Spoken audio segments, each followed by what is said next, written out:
ఇప్పుడు అక్షయ తృతీయ నాడు మీరు చేసినటువంటి పుణ్యము. లోకంలో పుణ్యం అన్న మాటకు అర్థం ఏంటండి?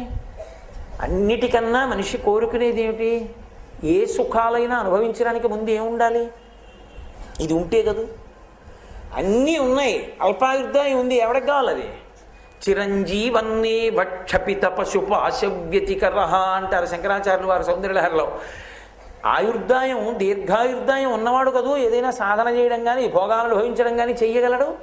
కాబట్టి దీర్ఘాయుర్దాయము కలిగినటువంటి శరీరమును పొందుట అన్న మాటకు అర్థం ఏంటంటే, బ్రతకడం అన్నది దేని వలన సంభవిస్తుందంటే నీటి వలన మాత్రమే సంభవం. అందుకే మీరు చూడండి, అనారోగ్యం పాలైన వాళ్ళు నాకు ఆ ఊళ్ళో నీళ్లు పడలేదండి అంటారు, ఆ ఊళ్ళో నాకు సమోసాలు పడలేదండి అందరూ, నీళ్లు పడలేదండి అంటారు. నీరు మనిషిని నిలబెడుతుంది, నీరు మనిషిని పడగొడుతుంది.